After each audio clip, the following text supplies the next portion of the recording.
Okay, welcome to this introductory lecture about programming in C++. We're going to do a little bit of a review, and then we're going to move forward with some C++ stuff, and we have several design issues and things that we'll be talking about in some other video lectures.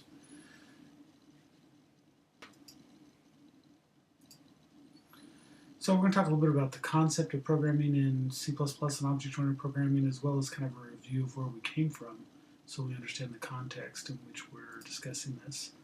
So to kind of go back to the beginning, if you will, we want to take a look at what is programming all about, and this will kind of set the framework for what we're going to discuss. So remember that when we talk about programming, what we're doing is we're taking some kind of a problem statement, like finding the area of a rectangle in this example, and from that we're extracting a set of data and then a set of functions, things we need to do. And of course, in this particular example, we're focused just on the computational functions, but there may be others like retrieving the length and width, for example. So we may have a more comprehensive list of functions.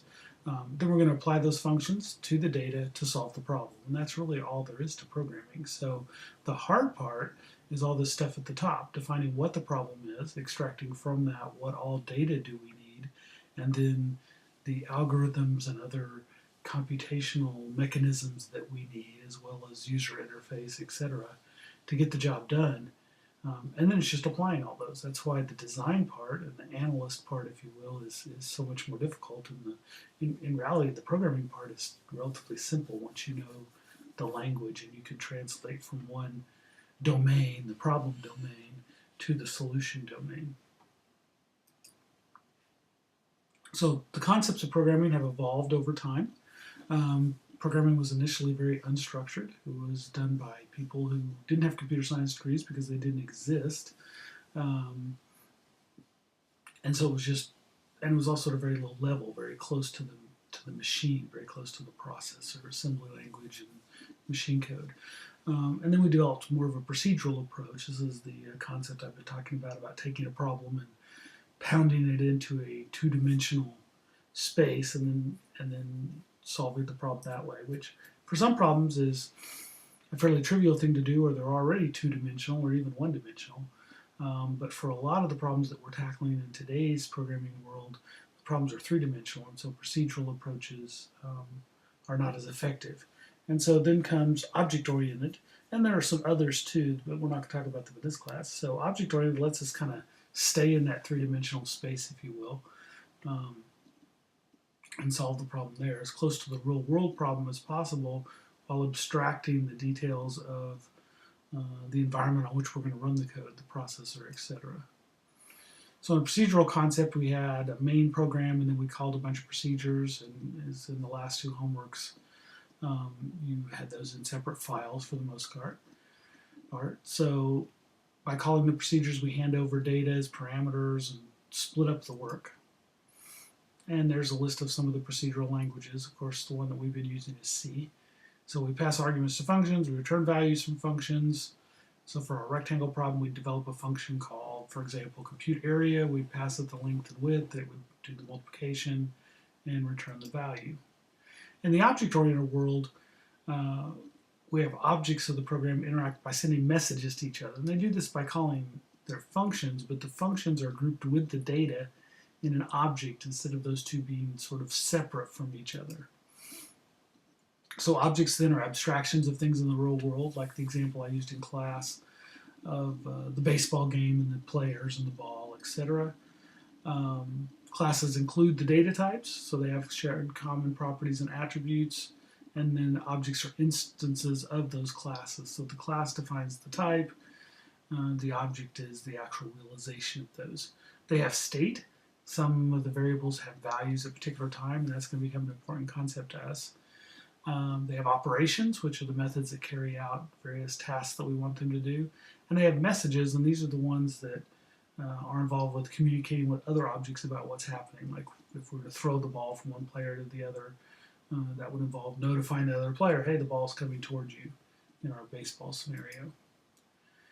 So let's look at, for example, something simple, something geometrical that we can draw pictures of at a rectangle, but let's look at it from the object-oriented perspective. So We looked at computing the area of it in more of a procedural approach. Let's look at it from an object-oriented perspective. So what do we need to know about a rectangle in order to do computational things with it, like area? We need the width and the length, and pretty much that's all we need, although there may be other things we'd like to have. And for this particular task that we've defined, we need a function called area or compute area or something like that. I usually like verb phrases, so I'd probably in reality call it compute area or find area or something like that. We need to create that class with that data and with that function, and then we need to create an instance of that class, an object, to actually do the work. In other words, the class doesn't do the work, it just defines what's the data and what's the work that we might need to do with that data. But we have to actually define an instance for a particular rectangle, one that we could draw on a piece of paper, for example, excuse me, in order to do that work. And once we have that object, we can say, hey, what's your area? And it would compute it for us.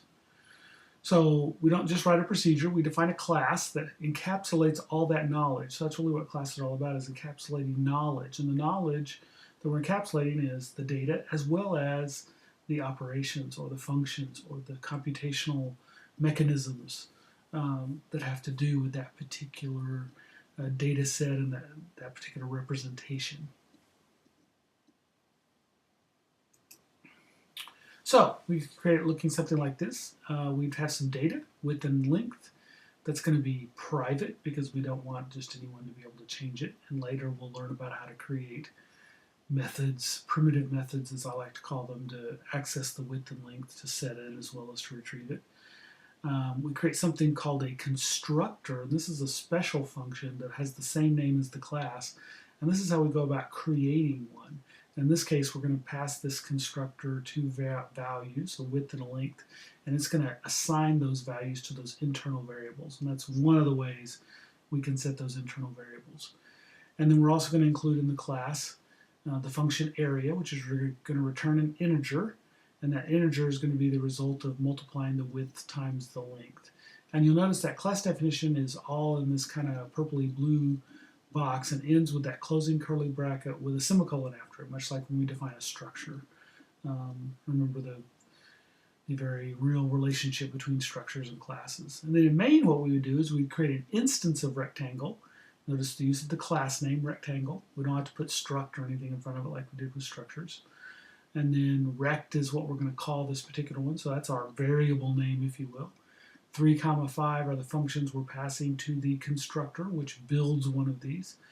And then we're using the cout, which is the new C++ style I/O that we'll be talking more about, to print out to the screen the value returned by the function area. And we call that function by saying rect.area. Much like when we were doing structures, we access the members of the structure, but in that case they were data with a dot. We do the same thing in classes and the same thing for the functions. So rect.area would call the area function for the object rect. If I had multiple rectangles, then for each one, the first part would be different, but the second part, if I was computing the area, would be the same. And the endl on the end is the equivalent of printing the \n, the carriage return line feed, if you will. It's the end line macro, so that basically, in addition to doing a new line, also fleshes the buffer for us. So all object-oriented languages share certain characteristics. This concept of encapsulation, putting the data and the functions together so they're all together.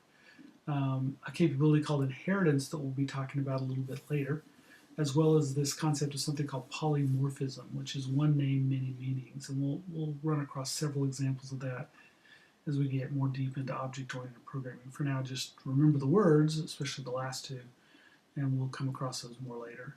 They support very modular programming. We can break things up very easily. These classes are reusable. Once we build them and test them, if we don't touch them, in other words, make changes to their code, then we can reuse them without having to retest. So it makes development a lot easier, and it makes maintainability a lot easier because everything is very modularized, and in many cases we can build virtually whole applications out of stuff that's already tested, kind of like Legos, if you will. And here's a brief example of what these different words might mean. So encapsulation, we've already talked about, combining the data structure with the action, so everything is all self-contained in an entity, much like it is in the real world. Inheritance, we can derive new objects from old ones. We can inherit, if you will, the characteristics, the behaviors of the old objects and classes, and create new ones from that, sort of adding a layered effect, if you will. And polymorphism, one of the meanings of it is the ability for different objects to interpret functions differently. And by functions, in this case, we're talking about the names of functions. So for example, if I had a function called play, play means something very different for a DVD versus a CD versus a tape versus a video game. They require different devices in order to play them, but the meaning of the word is essentially the same. It means activate, interact with, etc., etc. So as we move into C++, we're going to see several things. First of all the ANSI C stuff is still there, so all the directives and everything, all the C functions are still available to you, all the libraries. And we don't have to do object-oriented programming to use C++. In other words, we can use C++ simply as a better C. There's some new things in there that are going to be very convenient for us that aren't necessarily related to object-oriented programming. But then we also have the ability to support object-oriented programming, which will be nice. So for example, in comments, although many of you have been using these already, in traditional C, the standard style comment is the /*//, which means you have to close the line when you're done with it. You can still use those, but you can also use these // comments. These are the C++ style. The nice thing about them is you don't have to close them and they automatically end at the end of the line. So they're one-line comments, whereas you can use the /*// for multi-line comments. CN and Cout, handy ways to do simple printing. You have to include iostream.h instead of stdio.h. Cout is the output stream, so what we would normally have used printf for, and we just simply use these insertion operators, which is a double less than sign, to insert things into the output stream, so like the word hey, the value of name, etc., etc. CN is the input stream, so that's like coming from the keyboard, for example. So we use what's called the extraction operator. We're pulling things out of that stream. In this case, we're declaring a character string name and reading it from the keyboard or whatever the default input device is. So we can see how those work very nicely. You can pretty much declare variables exactly where you need them in C++. So if I need just a loop counter, in this case int k, I can declare it right inside the for loop and then use it. The thing you have to be careful of with this is that k is only visible from this for loop statement to the end of that block. So if you need to use k outside the block to indicate where did the loop stop, for example, you would need to declare it somewhere else, at least above the for, if not somewhere else. Sorry about that. Okay. Some other extensions, we don't have to use, for example, the #define to create constants anymore. That had some advantages, but also some disadvantages because it doesn't do type checking and that kind of stuff. So in C++, we can simply do const int n equal 5. So this const in front of any of our data types says, once I assign a value to this, it can't be changed. So that means you have to assign the value when you declare the variable because you can't change it after the declaration. But it has much the same effect as this #define n5, but this the compiler actually sees, so it can do type checking and stuff, whereas this preprocessor one is just like a find and replace in Word. It just simply does a textual substitution. We're also going to have a new data type, which we'll talk more about later, but that's the reference data type. We can declare references in much the same way we declare pointers. We use the ampersand for that. Once we make it a reference, we don't have to use the funky notation anymore like we did in C to say star or RX or any of that kind of stuff. So it's sort of a safe pointer. Once we have it pointing to something, we can't make it point anywhere else, so we can't reassign it, if you will, but we can access the value easily, and we'll deal with those a lot more. Those are sort of the preferred method of passing things. So when I talk about pass by address or pass by pointer, I'll have to start differentiating now because this is technically would be a pass by address if I used references, but it wouldn't be using a pointer, which is changeable. It would be using a fixed pointer. So we'll talk about pass by pointer, pass by address, and pass by value is how I'll try to always refer to things from now on. We can also do things called function overloading. This means that I can have two functions in the same program or even in the same class that have the same name, as long as they can be distinguished by their name and signature. So obviously their names are the same. The signature means what's in the parameter list inside the parentheses. So as long as they have different parameter lists, and by that we mean number and type of parameters. So having two ints just with different variable names would not be different. But having one function that took one int as a parameter, another one that took two ints, would be different. Or one that took an int and one that took a float. Okay. And this can be handy because sometimes we want to have functions that polymorphically, if you will, do similar things but take different parameters in order to accomplish what it is they're supposed to do. And there'll be some other advantages of this later that we'll talk about, including default function arguments. So, and there's some more things that we'll discuss in some upcoming lectures. So we can look at C++ as just a better C. Allows us to be a little more expressive, but it also supports data abstraction, which means creating classes, just similar to structures, as well as object-oriented programming. It also supports generic programming, where we can create generic containers, for example, things like stacks, and we can create stacks that could be generically used to contain ints, doubles, structures, objects, etc. And even generic algorithms on those, like sorting and copying, etc. And that's going to be something called the standard template library, and we can create our own templates as well. We can use the ones in the standard template library, but we can also create templates of our own. We'll be talking some more about that before the end of the semester. So the takeaway from this particular lesson is that there are a lot of different programming paradigms. Object-oriented programming is one of them, and there's some others you may learn about in other classes if you take classes like programming languages, etc. In object-oriented programming, we basically view the execution of programs as a collection of objects that talk to each other, much like things do in the real world. And talk is a relative term. That does not necessarily mean actual audio, but send each other messages, trigger things to happen in other objects, etc., etc. There's connections, there's communications, and maybe nonverbal, just like there are with people, between the different objects. And the main characteristics of object-oriented programming languages, independent of whether it's C++ or some other language, are things like encapsulation, okay, wrapping all the data and code together, inheritance, being able to reuse objects and extend them, and then this polymorphic concept where